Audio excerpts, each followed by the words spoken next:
Final output ಹೀಗೆ ಬಂದಿದೆ. ಏನು ಸಕ್ಕತ್ ಕಲರ್ಫುಲ್ ಅಲ್ಲ. ಮಿಸ್ ಮಾಡದೆ ಟ್ರೈ ಮಾಡಿ, ನಿಜ ಸಖತ್ತಾಗಿದೆ. ಆ್ಯಂಡ್ ಟೇಸ್ಟಲ್ಲಿ ಕಾಂಪ್ರಮೈಸ್ ಇಲ್ಲ. ಇವತ್ತಿಗೆ ಬೇಕಾಗಿರೋದು ಇಷ್ಟೇ ಇಂಗ್ರೀಡಿಯೆಂಟ್ಸ್. ಒಂದು ಅವಲಕ್ಕಿ ಜೊತೆಗೆ ಪನ್ನೀರು. ನಾನಿವತ್ತು ನಾರ್ಮಲ್ ಪನ್ನೀರ್ ತೊಗೊಂಡಿದ್ದೀನಿ. ವೆಯ್ಟ್ ಲಾಸ್ ಮಾಡಬೇಕು ಅನ್ನೋರು ಹೇಳಿದ್ನಲ್ಲ ಮುಂಚೆ, ಫ್ಯಾಟ್ ಕಡಿಮೆ ಇರೋ ಲೋ ಫ್ಯಾಟ್ ಪನ್ನೀರ್ ತೊಗೊಳ್ಳಿ. ಆ್ಯಂಡ್ ಒಂದು ಕ್ಯಾಪ್ಸಿಕಮ್ ಮತ್ತು ಕ್ಯಾರೆಟ್, ಸ್ವಲ್ಪ ಮಸಾಲ ಏನು ವಾವ್ ಅನ್ಸೋ ಥರ ಅಲ್ಲ, ನಿಮ್ಮ ಮನೇಲಿ ಏನಿರುತ್ತೆ ಅದನ್ನು ಹಾಕಿ. ಖಾರ ಪುಡಿ ಉಪ್ಪಂತೂ ಹಾಕ್ತೀರಿ. ನಾನು ಮೆಣಸಿನ ಪುಡಿ ಮತ್ತು ಗರಂ ಮಸಾಲ, ಸ್ವಲ್ಪ ಅರಿಶಿನ ಪುಡಿ ಸೇರಿಸ್ಕೊಂಡಿದ್ದೀನಿ. ಅದ್ರ ಜೊತೆಗೆ ಬೇರೆ ಏನಾದರೂ ಎಕ್ಸ್ಟ್ರಾರ್ಡ್ನರಿ ಮಸಾಲಗಳು ನಿಮ್ಮ ಮನೇಲಿ ಇದೆಯಪ್ಪ ಸಕ್ಕತ್ತಾಗಿರುತ್ತೆ ಅಂದರೆ definitely you can add. So ಇಷ್ಟೇ ಬೇಕಾಗಿರೋದು. ಶುರು ಮಾಡೋಣ. ಮಾಡ್ಕೊಂಡಿದ್ದೀನಿ. ಇದನ್ನು ನಾನು ಹೇಳಿದ್ನಲ್ಲ, ಸ್ವಲ್ಪ ಡ್ರೈ ರೋಸ್ಟ್ ಮಾಡಿಕೊಂಡು ಪನ್ನೀರನ್ನ ತುರ್ಕೊಂಡಿದ್ದೀನಿ. ಆ್ಯಂಡ್ ತರಕಾರಿ ಕಟ್ ಮಾಡ್ಕೊಂಡಿದ್ದೀನಿ. ಕ್ಯಾರೆಟ್ ತುರಿದಿರೋದು, ಕೊತ್ತಂಬರಿ ಸೊಪ್ಪು, ಅವಲಕ್ಕಿ ತೊಳೆದು ನೆನೆಸಿಟ್ಕೊಂಡಿರೋದು, ಆ್ಯಂಡ್ ಮಸಾಲ ಆವಾಗಲೇ ತೋರಿಸಿದ್ದು ಇಷ್ಟೇ. ಸೊ ಹೇಗೆ ಮಾಡೋದು ಜಸ್ಟ್ 2 ಮಿನಿಟ್ಸಲ್ಲಿ ರೆಡಿ ಮಾಡ್ಕೊಳ್ಳೋಣ ಬನ್ನಿ. ಅವಲಕ್ಕಿ ಆಲ್ರೆಡಿ ನೆಂದಿದೆ. ಇದರೊಳಗೇ ನಾವು ಡ್ರೈ ರೋಸ್ಟ್ ಮಾಡಿಕೊಂಡು ತುರಿದಿರೋ ಪನ್ನೀರಿದು ಚೀಸ್ ಥರ ಕಾಣಿಸ್ತಾ ಇದೆ ಅಲ್ವಾ ಆ್ಯಕ್ಚುಲಿ. ಸೊ ಪನ್ನೀರಿನಾಗ ಹಾಕ್ತೀವಿ, ಒಂದು ಟೇಸ್ಟ್ ಸಖತ್ತಾಗಿರುತ್ತೆ. ಆ್ಯಂಡ್ ಪ್ರೋಟೀನ್ ನಿಮಗೆ ಬೇಕಾಗಿರೋದು ಸಿಗುತ್ತೆ. ಚೆಂದ ಇದನ್ನು ಮಿಕ್ಸ್ ಮಾಡ್ಕೊಳ್ಳೋಣ ಫಸ್ಟು. ಸೊ ಈಗ ಇದಕ್ಕೆ ಏನೇನು ತೊಗೊಂಡಿದ್ವಿ ಎಲ್ಲ ಮಸಾಲ ಹಾಕೋಣ. ಉಪ್ಪು ಬೇಕಾದರೆ ಸ್ವಲ್ಪ ನೋಡ್ಕೊಳ್ಳಿ, ನಾನು ಸುಮ್ಮನೆ ಅಂದಾಜಿಗೆ ಹಾಕಿದ್ದೀನಿ ಅಷ್ಟೇ. ಜೊತೆಗೆ ಕ್ಯಾರೆಟ್ ಏನು ಕಲರ್ಫುಲ್ ಆಗಿದೆ ನೋಡಿ, ಜೊತೆಗೆ ಕ್ಯಾಪ್ಸಿಕಮ್, ಆಮೇಲೆ ಕೊರಿಯಾಂಡರ್. ಬೌಲ್ ಫುಲ್ ಆಗೋಯಿತು. ಇದು ಒಳ್ಳೆ ಮೊಸರನ್ನ ಥರ ಕಾಣಿಸ್ತಿದೆ ಅಲ್ಲ ನೋಡಲಿಕ್ಕೆ, ಕಲರ್ಫುಲ್ಲಾಗಿ.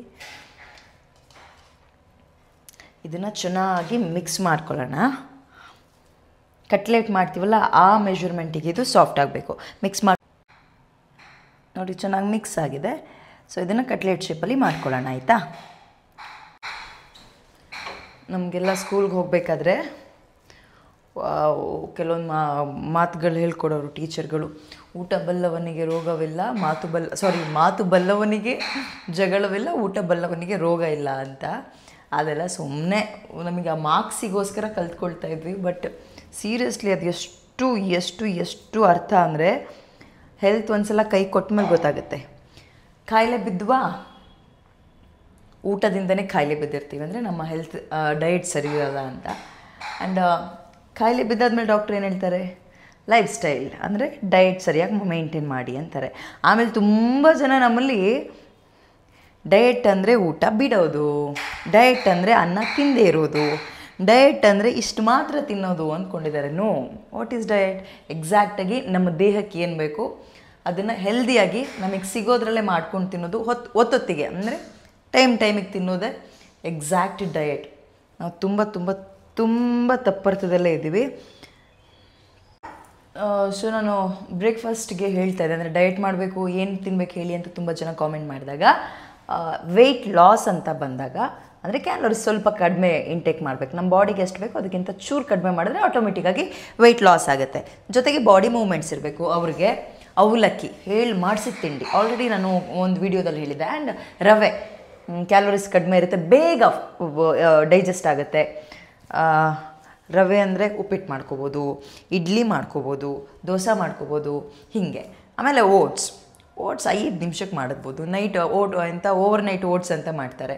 ಮಾಡಿಕೊಂಡು ಬೆಳಗ್ಗೆ ಆಫೀಸಿಗೋ ಅಥವಾ ಕಾಲೇಜ್ಗೋ ಬಾಕ್ಸ್ ತೊಗೊಂಡು ಓಡೋದ್ರೆ ಮುಗ್ದೇ ಹೋಯ್ತು.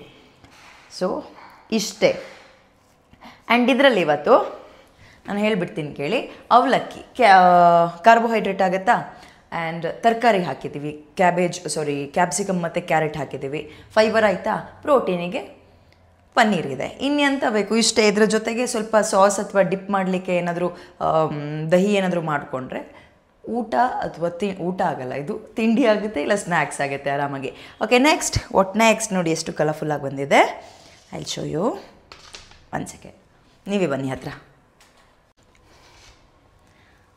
ನೋಡಿ. ಏನಿಸಿ ಸಾಕದಾಗಿದೆ. ಓಕೆ, ಇದನ್ನು ನೆಕ್ಸ್ಟ್ ಏನು ಮಾಡೋದು ಅಂತ ಹೇಳ್ತೀನಿ ಬನ್ನಿ. ಲಾಸ್ಟ್ ಸ್ಟೇಜ್ ಏನಪ್ಪ ಅಂದರೆ, ಒಂದು ಪ್ಯಾನ್ ತೊಗೊಳ್ಳೋಣ. ಗ್ಯಾಸ್ ಆನ್ ಮಾಡಿ ಇದಕ್ಕೆ ಅನುಕೂಲಸ್ಥರಿದ್ರಿ ಅಥವಾ ಸಿಕ್ಕಾಪಟ್ಟೆ ಮೇಂಟೈನ್ ಮಾಡ್ತಾ ಇದ್ದೀರಿ ಅನ್ನೋರು ಆಲಿವ್ ಆಯಿಲ್ಗೆ ಹೋಗಿ. ಯಾಕೆ ಅನುಕೂಲಸ್ಥರು ಅಂತ ಹೇಳಿದೆ ಅಂದರೆ ಅದು ಒಂದು 200 ಗ್ರಾಮ್ಗೆ ಹತ್ತಿರ 700-800 ಇದೆ ಪ್ಯೂರ್. ನಾನೊಂದು ಸ್ವಲ್ಪ ದಿನ ಟ್ರೈ ಮಾಡಿ ಆಮೇಲೆ ಯಾಕೆ ಗೀ ಇದ್ಮೇಲೆ ನಾನು ಯಾಕೆ ಅಲ್ಲಿಗೆ ಹೋಗಲಿ, ಅದನ್ನು ತೊಗೊಳ್ಬೇಕು ಅನ್ನಿಸ್ತು. ಸೊ ನನ್ನ ಹತ್ರ ಹೋಮ್ ಮೇಡ್ ಗೀ ಇದೆ, ನಾನು ಅದನ್ನೇ ಸ್ವಲ್ಪ ಸ್ಪ್ರೆಡ್ ಮಾಡಿರ್ತೀನಿ.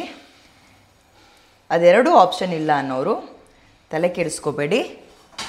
ಎಂತ ಮಾಡ್ತೀರಿ, ಮನೇಲಿರೋ ಆಯಿಲ್ನೇ ಬಳಸಿ, ಬಟ್ ವೆರಿ ಲೆಸ್ ಆಯಿಲ್. ಯಾಕಂದರೆ ನೀವು ಇದನ್ನು ವೆಯ್ಟ್ ಲಾಸಿಗೆ ಮಾಡ್ತಾ ಇರೋದಲ್ಲ, ನೀವು ಎಲ್ಲ ಚೆನ್ನಾಗಿ ರೆಡಿ ಮಾಡಿಕೊಂಡು ಎಣ್ಣೆ ಒಂದು ಮಣ ಸುರ್ಕೊಂಡ್ರಿ. ಒಂದು ಮಣ ಅಂದರೆ ನಮ್ಮೂರ ಕಡೆ ಅದು ಹಳ್ಳಿ ಭಾಷೆ ಏನಂತಾರೆ, ಜಾಸ್ತಿ ರಾಶಿ ಅದನ್ನು ಸುರ್ಕೊಂಡ್ರೆ ಕ್ಯಾಲೋರೀಸ್ ಅಲ್ಲಿ ಒಂದು ಸ್ಪೂನ್ ಆಯಿಲಲ್ಲೇ ಬಂದು ಹೋಗ್ಬಿಟ್ಟಿರುತ್ತೆ ಎಲ್ಲ.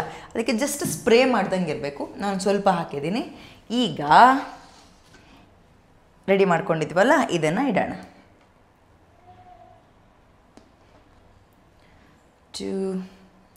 ಒಂದು ಸೆಕೆಂಡ್ ತೋರಿಸ್ತೀನಿ. ಸಿಕ್ಕಾಪಟ್ಟೆ ಕಲರ್ಫುಲ್ಲಾಗಿ ಬಂದಿದೆ. ಹತ್ತಿರ ಬನ್ನಿ. 5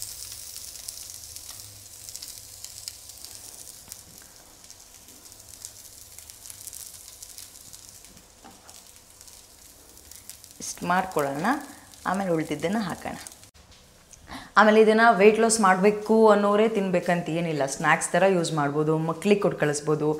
ಆ್ಯಂಡ್ ಡಯಟ್ ಫಿಟ್ ಆಗಿರಬೇಕು ಅನ್ನೋರು ತೊಗೊಳ್ಬೋದು. ನಾನು ಹೇಳಿದ್ನಲ್ಲ ಮುಂಚೆ, ಫ್ಯಾಟ್ ಲಾಸ್ ಅಥವಾ ವೆಯ್ಟ್ ಲಾಸ್ ಅಂತ ಬಂದಾಗ ವೆಯ್ಟ್ ಲಾಸ್ ಅಂತ ಕರಿಬೇಡಿ, ಅದು ನಾನ್ ಸೆನ್ಸ್. ಅದು ಬಾಡಿಲಿರೋ ಫ್ಯಾಟನ್ನು ತೆಗಿಯೋದೆ ತೂಕ ಕಡಿಮೆ ಮಾಡ್ಕೊಳ್ಳೋದು, ಅಂದರೆ ಫ್ಯಾಟ್ ಲಾಸ್ ಅಂತಾರೆ. ಸೊ ಅಂಥವ್ರು ನೀವೇನು ಮಾಡ್ತೀರಾ, ಈ ಪನ್ನೀರ್ ತೊಗೊಳ್ಬೇಡಿ. ಈ ಪನ್ನೀರ್ ಆಲ್ಟರ್ನೇಟಿವ್ ಆಗಿ ನೀವು ಲೋ ಫ್ಯಾಟ್ ಪನ್ನೀರ್ ಅಂತಲೇ ಸಿಗುತ್ತೆ, ಶಾಪ್ಗಳಲ್ಲಿ ಹುಡುಕಿ ತೊಗೊಂಡು ಬಂದು ಅದನ್ನು ಚೆನ್ನಾಗಿ ಅಪ್ಪಚ್ಚಿ ಮಾಡಿ ಒಂದು ತುರ್ಕೊಂಡು ಇದಕ್ಕೆ ಮಿಕ್ಸ್ ಮಾಡ್ಕೊಳ್ಳಿ. ಅಷ್ಟೇ, ಇನ್ನೆಂತ ಇಲ್ಲ. ಉಳ್ದಂಥವ್ರು ನಾರ್ಮಲ್ ಹಾಗೆ ಹಾಕ್ಕೊಳ್ಳಿ. ನಿಜ ಹೇಳ್ತೀನಿ, ಇದನ್ನು ನಾನು ಆಲ್ರೆಡಿ ತುಂಬ ಸಲ ಟ್ರೈ ಮಾಡಿದ್ದೀನಿ. ಕೆಲವೊಂದು ರೆಸಿಪಿ ನಾನು ಆವಾಗ ಟ್ರೈ ಮಾಡಿ ನಿಮಗೆ ಹೆಂಗಿದೆ ಅಂತ ಹೇಳಿದ್ದೀನಿ. ಬಟ್ ಇದು ನಾನು ಒಂದು 10-15 ಸಲ ಟ್ರೈ ಮಾಡಿದ್ದೀನಿ. ಸಖತ್ತಾಗಿರುತ್ತೆ, ತುಂಬ ಈಸಿ ಮಾಡೋದು. ಆ್ಯಂಡ್ ಇದನ್ನು ತಿಂದೆ ನಾನು ಸಣ್ಣಗಾಗ್ತೀನಿ ಅಂತೆಲ್ಲ, ಅದನ್ನು ತಿಂದ ಮೇಲೆ ನಿಮ್ಮ ಬಾಡಿ ಮೂವ್ಮೆಂಟ್ಸ್ ಇರಬೇಕು. ಅಟ್ಲೀಸ್ಟ್ 10,000 ಸ್ಟೆಪ್ಸ್ ವಾಕ್ ಮಾಡಿ, ರನ್ ಮಾಡಿ, ಜಾಗ್ ಮಾಡಿ, ಸ್ವಲ್ಪ ಕ್ರಾಸ್ಫಿಟ್ ಮಾಡಿ ತೂಕ ಕಡಿಮೆ ಮಾಡ್ಕೋಬೇಕು ಅನ್ನೋರು. ಅದರಲ್ಲೂ ಕ್ರಾಸ್ಫಿಟ್ ಅಂದರೆ ಸ್ವಲ್ಪ ಜಂಪ್ ಮಾಡೋದೆಲ್ಲ ಇರುತ್ತಲ್ಲ, ಹೈನೀಸ್ ಜಂಪಿಂಗ್ ಜಾಕ್ಸ್ ಅಂತೆಲ್ಲ ಇದ್ದಾಗ ತುಂಬ ದಪ್ಪ ಇರೋರಿಗೆ ನೀಸ್ ಇಂಜುರಿ ಆಗುತ್ತೆ. ಸ್ವಲ್ಪ ನೋಡ್ಕೊಂಡು ಜಂಪ್ ಮಾಡಿ. ಆ್ಯಂಡ್ ಎವ್ರಿ ಡೇ ರೊಟೀನ್ ನೀವು ಹೇಗಿರಬೇಕಂದ್ರೆ, ಬೋರ್ ಆಯ್ತಾ ಇದು, ನೆಕ್ಸ್ಟ್ ಒಂದು ಹೊಸದಾಗಿ ಟ್ರೈ ಮಾಡಿ. ನಾನು ಹೇಳಿದ್ದೆ ಟ್ರೈ ಮಾಡಿ ಅಂತಲ್ಲ, ಯೂಟ್ಯೂಬ್ಗಳಲ್ಲಿ ಬೇಕಾದಷ್ಟು ಇರುತ್ತೆ. ನೀವು ಇದೇ ಟ್ರೈ ಮಾಡ್ಕೊಂಡು ತಿನ್ನಿ ಡಯಟ್ ಫುಡ್ ಅಂತ ನಾನು ಹೇಳ್ತಿಲ್ಲ. ನಿಮ್ಗೆ ಯಾವ್ದು ಇಷ್ಟ ಆಗುತ್ತೆ ಅದನ್ನು ಟ್ರೈ ಮಾಡಿ. ಬೇರೆಯವ್ರ ಚಾನಲ್, ಯೂಟ್ಯೂಬ್ ಚಾನಲ್ಗಳಲ್ಲಿ ನೋಡ್ಕೊಳ್ಳಿ, ಚೆನ್ನಾಗಿ ಅನ್ನಿಸ್ತು, ಹೆಲ್ದಿ. ಆಮೇಲೆ ನೋಡಿ, ಕೆಲವೊಬ್ರು ಏನು ಮಾಡ್ತಾರೆ ಅಂದರೆ ವ್ಯೂಸ್ ಆಗಲಿ ಅಂದ್ಕೊಂಡು ಸುಮ್ಮನೆ ಬೇಕಾಗ್ಬಿಟ್ಟು ಚೆನ್ನಾಗಿರಲಿ ಚೆನ್ನಾಗಿಲ್ಲದೆ ಇರಲಿ, ಅದು ಆರೋಗ್ಯಕ್ಕೆ ಒಳ್ಳೇದಿರಲಿ ಇಲ್ಲದೇ ಇರಲಿ ಸುಮ್ಮನೆ ಹೇಳ್ತಿರ್ತಾರೆ. ಸೊ ಅದ್ರ ಬಗ್ಗೆ ಗಮನ ಕೊಡಿ. ಯಾರು ನಿಮಗೆ ಪರವಾಗಿಲ್ಲಪ್ಪ ನಂಬೋದು ಅನಿಸುತ್ತೆ, ಚೆನ್ನಾಗಿತ್ತು, ಹೆಲ್ತ್ ಒಂದು ಯೂಸ್ ಆಗ್ತಿದೆ ಅಂತ ಅನಿಸುತ್ತೆ ಅಂಥವ್ರೇ ನೋಡಿ ಸುಡ್ತಾ ಇದೆ. ಅದನ್ನು ನೋಡಿ ಟ್ರೈ ಮಾಡಿ. ದಿನಕ್ಕೊಂದೊಂದು ರೆಸಿಪಿ ಮಾಡ್ಕೊಳ್ಳಿ, ತಿನ್ನಿ. ಯಾಕೆ ಸಣ್ಣ ಆಗಲ್ಲ ಅಥವಾ ಬಾಡಿ ಫಿಟ್ಟಾಗಿರಲ್ಲ ನೋಡೋಣ. ಆ್ಯಂಡ್ ಟ್ರಸ್ಟ್ ಮೀ, ನಾನು ಬಿಫೋರ್ ಪ್ರೆಗ್ನೆಂಟ್ 56 kg ಇದೆ. ಆಪ್ರೇಷನ್ ಥಿಯೇಟರ್ ಒಳಗೆ ಹೋಗಬೇಕಾದ್ರೆ ನನ್ನ ವೆಯ್ಟ್ ಇದ್ದಿದ್ದು 84. ಪಾಪು ಹೊರಗೆ ಬಂದಮೇಲೆ ಒಂದು 4-5 kg ಕಡಿಮೆ ಆಗಿತ್ತು ಅಷ್ಟೇ.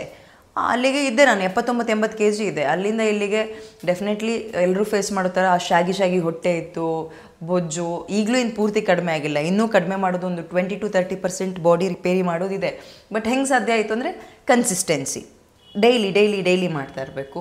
ಆ್ಯಂಡ್ ಡಯಟ್, ಇದೆರಡು ಇದ್ದರೆ, ವರ್ಕೌಟ್ ಮತ್ತು ಡಯಟ್ ಇದ್ದರೆ ಡೆಫಿನೆಟ್ಲಿ ನಿಮ್ಮನ್ನು ನೀವು ಒಂದು 20-25 ಡೇಸಲ್ಲೇ ಸ್ವಲ್ಪ ಚೇಂಜ್ ನೋಡ್ತಾ ಹೋಗ್ಬೋದು ಅಷ್ಟೇ. ಇನ್ನೇನು ವಾವ್ ಅನ್ನೋದಿಲ್ಲ. ನನ್ನ ಕಾನ್ಸೆಪ್ಟ್ ಏನು ಗೊತ್ತಾ, ಯಾವುದಾದ್ರೂ ಒಂದು ಬಟ್ಟೆ ತೊಗೊಳ್ತೀನಿ, ಅದು ನನಗೆ ಚೆನ್ನಾಗಿ ಕಾಣುತ್ತೆ ಅನ್ನೋಂಗಿರಬಾರ್ದು. ನಾನು ಏನು ಬಟ್ಟೆ ಹಾಕ್ಕೊಂಡ್ರು ಅದು ಚೆನ್ನಾಗಿ ಕಾಣೋ ಥರ ಇರಬೇಕು. ಅಂದರೆ ಜಸ್ಟ್ ಎಕ್ಸಾಂಪಲ್ ಹೇಳಿದ್ದು, ಡಯಟ್ ಮತ್ತು ವರ್ಕೌಟ್ ಮಾಡೋದು ಬರೀ ನೋಡ್ಲಿಕ್ಕೆ ಚೆನ್ನಾಗಿ ಕಾಣಬೇಕು ಅಂತ ಅಷ್ಟೇ ಅಲ್ಲ. ಜಸ್ಟ್ ಹೆಣ್ಮಕ್ಳಿಗೆ ಸ್ವಲ್ಪ ಜಾಸ್ತಿ ಇರುತ್ತೆ ಅದು, ನಾನು ಚೆನ್ನಾಗಿ ಕಾಣಬೇಕು ನೋಡೋಕ್ಕೆ ಅಂತೆಲ್ಲ. ಅದಕ್ಕೆ ಏನು ಮಾಡಬೇಕು, ಪ್ರಾಪರ್ ಡಯಟ್ ಮಾಡಿ, ವರ್ಕೌಟ್ ಮಾಡಿ. ಸೊ ಇದು ರೆಡಿಯಾಗಿದೆ. ಮತ್ತು ಇನ್ನೊಂದ್ಸಲ ಆ ಕಡೆ ಮಚ್ಚು ಹಾಕಿ ಅದ್ರ ಸೊ ರೆಡಿಯಾಗಿದೆ. ಅದಕ್ಕೂ ಮುಂಚೆ ಒಂದು ಸ್ವಲ್ಪ ಇದನ್ನು ಕ್ಲೀನ್ ಮಾಡ್ಕೊಬಿಡ್ತೀನಿ. ತೋರಿಸ್ಬೇಕಾದ್ರೆ ಏನು ಗಲೀಜಾಗಿ ಇಟ್ಕೊಂಡು ತೋರಿಸಿದಾಳೆ ವೀಡಿಯೋನೆಲ್ಲ ಅಂದ್ಕೋಬಾರ್ದು. ಆ್ಯಕ್ಚುಲಿ ಡೆಫಿನೆಟ್ಲಿ ದಿನ ನಾನು ಇದನ್ನೆಲ್ಲ ಮಾಡಲ್ಲ, ನಮ್ಮಮ್ಮನೇ ಕ್ಲೀನ್ ಮಾಡ್ಕೊಳ್ತಾರೆ. ಬಟ್ ವೀಡಿಯೋ ಪರ್ಪಸ್ಗಾದರೂ ಮಾಡಬೇಕಲ್ಲ ಅಂತ. Okay, just a second. So ಇನ್ನು ಸ್ವಲ್ಪ ಮತ್ತೆ ಬೇಯ್ತಾ ಇದೆ ಒಲೆ ಮೇಲೆ. ಹೆಂಗೆ ಬಂದಿದೆ ಅಂದರೆ ಈ ಥರ ಇದೆ ನೋಡಿ. ಇದನ್ನು ಹಾಗೆ ತಿನ್ಬೋದು, ಇಲ್ಲಾಂದರೆ ಕೆಚಪ್ ಏನಾದರೂ ಹಾಕ್ಕೊಳ್ಳಿ. ಕೆಚಪ್ ಹಾಕ್ಕೊಂಡ್ರೆ ಅಗೇನ್ ಕ್ಯಾಲೋರೀಸ್ ಜಾಸ್ತಿ ಆಗುತ್ತೆ. ಸೊ ಒಂದು ಸೂಪರ್ ಐಡಿಯಾ ನಾನು ಹೇಳ್ತೀನಿ, ತುಂಬ ಈಸಿ ಆ್ಯಂಡ್ ಟೇಸ್ಟಿಯಾಗಿರುತ್ತೆ. ಮೊಸರು ತೊಗೊಳ್ತೀರಾ? ಈ ಮೊಸರಿಗೆ ಬೀಟ್ರೂಟ್ ಸ್ವಲ್ಪ ತುರಿದಿರೋದು ನೋಡಿ, ಇದೇನಿಲ್ಲ, ಬೀಟ್ರೂಟ್ ಮತ್ತು ಮೊಸರು ಅಷ್ಟೇ. ಇದನ್ನು ಮಿಕ್ಸ್ ಮಾಡ್ಕೊಳ್ಳೋಣ. ಇಷ್ಟೇ, ಕಲರ್ ನೋಡಿ ಹೇಗೆ ಬಂದಿದೆ ಅಂತ. ಓಕೆ, ಸೊ ಫೈನಲಿ ರೆಡಿ ಆಗಿದೆ. ನಾನು ಔಟ್ಪುಟ್ ತೋರಿಸಿದ್ದೀನಿ, ಇನ್ನೊಂದ್ಸಲ ತೋರಿಸಿದ್ರೆ ಬಿದ್ದೋಗ್ಬಿಡುತ್ತೆ ಇದು. ಹೀಗೆ ತೋರಿಸ್ತೀನಿ ನೋಡಿ. ಓಕೆನಾ? ಈಗ ಟೇಸ್ಟ್ ಮಾಡೋಣ ಹೇಗಿದೆ ಅಂತ. ಬಿಸಿ ಬಿಸಿ ಇದೆ, ಈಗ ತಾನೇ ಮಾಡಿರೋದಲ್ಲ.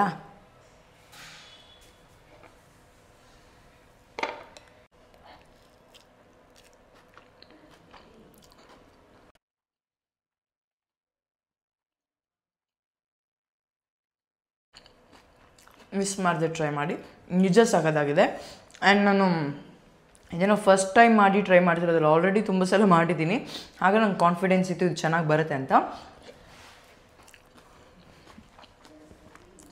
ಅವಲಕ್ಕಿ ಯಾರಿಗಿಷ್ಟ ಇಲ್ಲ, ಅವಲಕ್ಕಿ ಉಪ್ಪಿಟ್ಟು ಯಾರಿಗಿಷ್ಟ ಇಲ್ಲ ಅಂಥವರೆಲ್ಲ ಅವಲಕ್ಕಿ ಮತ್ತು ಪನ್ನೀರಲ್ಲಿ ಇದನ್ನು ಟ್ರೈ ಮಾಡಿದರೆ ವೆಯ್ಟ್ ಲಾಸ್ ಅಥವಾ ಫಿಟ್ನೆಸ್ಗೆ ಹೈ ಪ್ರೋಟೀನ್ ಹಾಕ್ಕೊಂಡು ಅಥವಾ ಜೊತೆಗೆ ಹೈ ಫ್ಯಾಟ್ ಹಾಕ್ಕೊಂಡು ಇದಕ್ಕೆ ದಪ್ಪ ಆಗಬೇಕು ಅಂದ್ಕೊಂಡಿರೋರು ಕೂಡ ಅಥವಾ ವೆಯ್ಟ್ ಗೇನ್ ಮಾಡ್ಕೋಬೇಕು ಅಂದ್ಕೊಂಡಿರೋರಿಗೂ ಸಖತ್ ಡಿಶ್ ಇದು. ವಿತೌಟ್ ಮಿಸ್ ಟ್ರೈ ಮಾಡಿ. ಟೇಸ್ಟಲ್ಲಿ ಆ್ಯಂಡ್ ಟೇಸ್ಟಲ್ಲಿ ಕಾಂಪ್ರಮೈಸ್ ಇಲ್ಲ. 100% ಹೆಲ್ದಿ, 0% ಗಿಲ್ಟ್. ನಿಜವಾಗ್ಲೂ ಸಖತ್ತಾಗಿದೆ. ಮಿಸ್ ಮಾಡದೆ ಟ್ರೈ ಮಾಡಿ. ಆ್ಯಂಡ್ ಪ್ಲೀಸ್ ಕಾಮೆಂಟ್ ಮಾಡಿ ಹೆಂಗಿತ್ತು ಅಥವಾ ಹೇಗೆ ಚೆನ್ನಾಗಿರಲಿಲ್ಲ ಅನ್ನೋದು, ಅವಾಗ ನನಗೆ ಈಸಿ ಆಗುತ್ತೆ.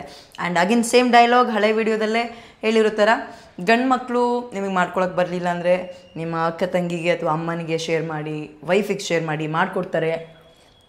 ಈ ಥರದ್ದು ರೆಸಿಪಿನ ಮಾತ್ರ ಮಿಸ್ಸೇ ಮಾಡ್ಕೊಳ್ಬೇಡಿ. ಆ್ಯಂಡ್ ಇನ್ನೆಂತ ಹೇಳಬೇಕು ನಿಮಗೆ, ಈ ಥರದ ವೀಡಿಯೋಗಳಿಗೆ ಅಥವಾ ಬೇರೆ ಬೇರೆ ಹೆಲ್ದಿ ಡಯಟ್ಗೆ ವರ್ಕೌಟ್ ಹೇಗಿರಬೇಕು ಅನ್ನೋದಕ್ಕೆ ಕಾಮೆಂಟ್ ಮಾಡಿ ಏನಾದರೂ ಬೇಕು ಅಂದರೆ. ಇಲ್ಲಾಂದರೆ ಸಬ್ಸ್ಕ್ರೈಬ್ ಆಗಿ, ಇಷ್ಟಾದರೆ ಬೇರೆಯವ್ರಿಗೆ ಶೇರ್ ಮಾಡಿ. ಆ್ಯಂಡ್ ನೀವು ಮಾತ್ರ ಮನೇಲಿ ಮಿಸ್ ಮಾಡದೆ ಟ್ರೈ ಮಾಡಿ. ಚೆನ್ನಾಗಿತ್ತು ಅಂದರೆ ಮಾತ್ರ ಲೈಕ್ ಮಾಡಿ. ಓಕೆನಾ? ಉಳಿದಿದ್ದು ಸಬ್ಸ್ಕ್ರೈಬ್ ಆಗಿ, ಮಿಸ್ ಮಾಡಬೇಡಿ. ಆ್ಯಂಡ್ ಯಾವ ರೀತಿ ವರ್ಕೌಟ್ಸ್ ಬೇಕು ಕಾಮೆಂಟ್ ಮಾಡಿ. ಇನ್ನೇನಾದರೂ ಹೇಳೋಕ್ಕೆ ಬಾಕಿ ಉಳಿಸ್ಕೊಂಡಿದ್ದೇನಾ? ಸದ್ಯಕ್ಕೇನಿಲ್ಲ, ನೆಕ್ಸ್ಟ್ ವೀಡಿಯೋದಲ್ಲಿ ಸಿಗೋಣ. ಅಲ್ಲಿ ತನಕ take care, have a good day, bye.